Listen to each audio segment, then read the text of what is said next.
Hello students, आप सभी का एक ग्लोबल स्टडी पे स्वागत है। इसके पहले वीडियो में हमने संत रविदास के 2 पदों के बारे में चर्चा किया था, जीवन परिचय देखा था।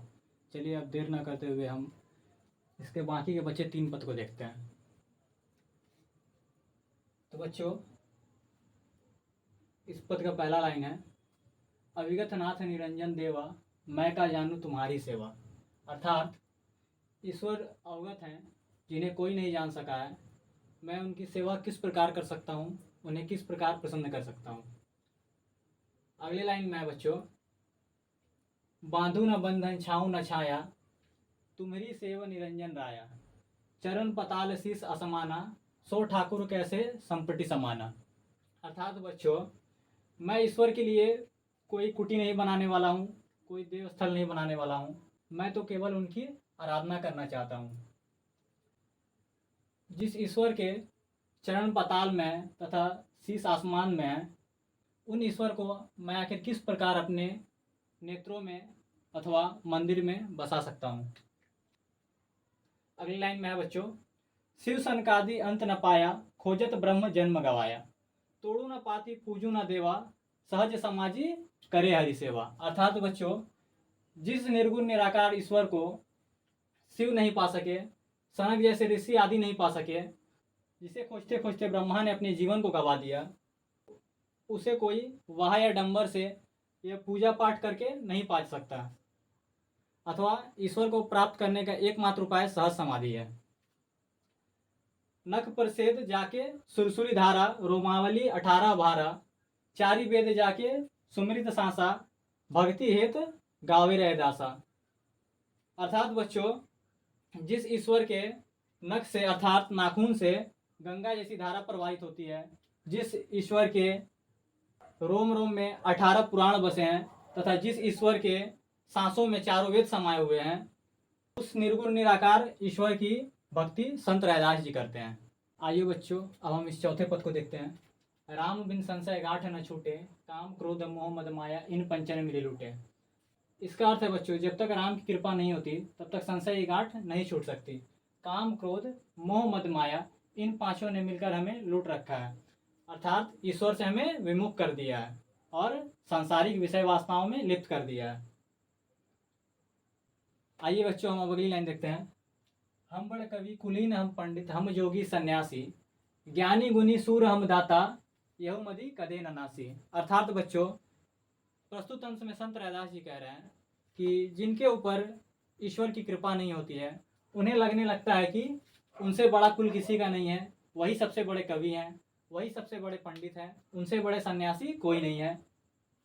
उन्हें अहंकार हो जाता है कि वही सबसे ज्ञानी है, वही सबसे ज़्यादा गुणी है और वही महादाता है। यही अहंकार मनुष्य को ईश्वर से विमुक्त कर देती है। जब तक ईश्वर की कृपा नहीं होती है, हम इस मोह माया से बाहर नहीं आ पाते हैं। चलिए बच्चों, हम अगली लाइन देखते हैं।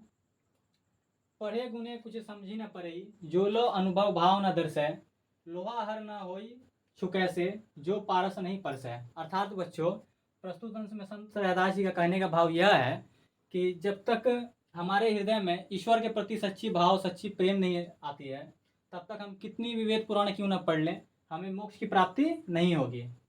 मोक्ष की प्राप्ति के लिए हमें ईश्वर के लिए अपने हृदय में प्रेम को पहले जगाना होगा। जैसे पारस पत्थर को जब तक हम लोहे में स्पर्श नहीं कराते तब तक लोहा सोने में नहीं बदलता। मतलब पारस पत्थर को जब तक हम लोहे में नहीं छुआते हैं, स्पर्श कराते हैं, तब तक वह लोहा सोने में नहीं बदलता है। ठीक वैसे ही जब तक हमारे हृदय में ईश्वर के प्रति प्रेम नहीं आएगा, प्रेम की भावना नहीं आएगी, तब तक हमें श्री राम की प्राप्ति, श्री कृष्ण की प्राप्ति नहीं हो पाएगी। कहे रैदास और असमझ सी, भूली पैर ब्रह्मभोरे, एक आधार नाम नरहरि को, जीवनी परम धन मोरे।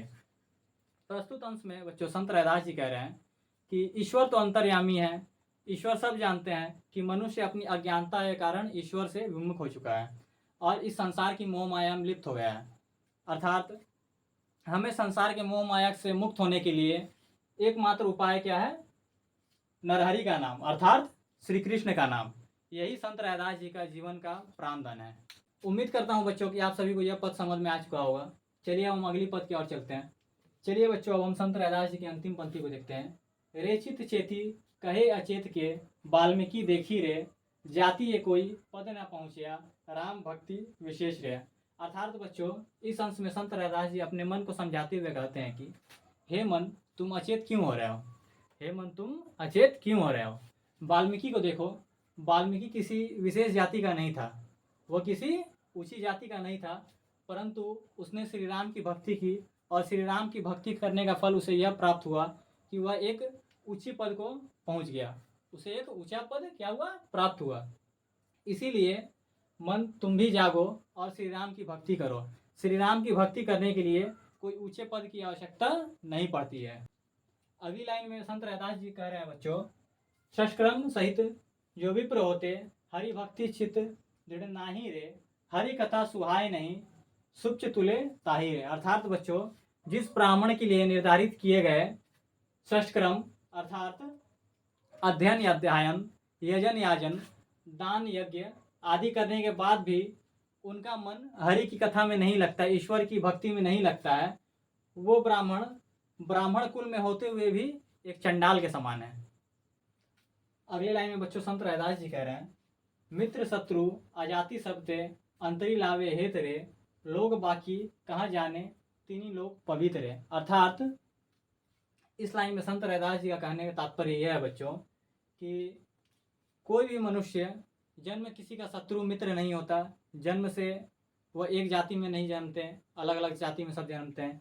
ये भगवान के द्वारा रचा गया नहीं है, यह हम मनुष्यों ने इसे बनाया है। अतः लोग यह नहीं जान पा रहे हैं कि तीनों लोगों के स्वामी तीनों लोगों में वास करते हैं, इसीलिए यह तीनों लोग पवित्र हैं। और तीनों लोगों में जितने भी प्राणी हैं सभी में ईश्वर का वास है। इसीलिए हम सभी को अपने मन से जाति अजाति मित्र शत्रु की भावना निकाल के सभी के साथ समान व्यवहार करना चाहिए। बच्चों, संत रैदास जी इस पंक्ति के अंतिम लाइन में कहते हैं, अजमीर गज गणिका तारी, काटी कुंजर की पासी रे, ऐसी दुष्मति मुक्ति किए तो क्यों न तारे रैदास रे। अर्थात बच्चों, संत रैदास जी के कहने का यह तात्पर्य है कि श्री राम के नाम के स्मरण मात्र से ही ईश्वर ने अजमीर गज गणिका को मोक्ष प्रदान किया। एक हाथी था जो मगरमच्छ के मुंह में फंसा हुआ था, तो राम के नाम के स्मरण से ही ईश्वर ने उसे जीवन दान दे दिया। तो श्री राम के नाम की महिमा इतनी बड़ी है, तो संत रैदास जी को ईश्वर मोक्ष क्यों नहीं प्रदान करेंगे। तो बच्चों, उम्मीद करता हूँ आप सभी को रैदास के पद को समझने में दिक्कत नहीं हुआ होगा। अब अगली वीडियो में हम आत्मतरण कविता पढ़ेंगे।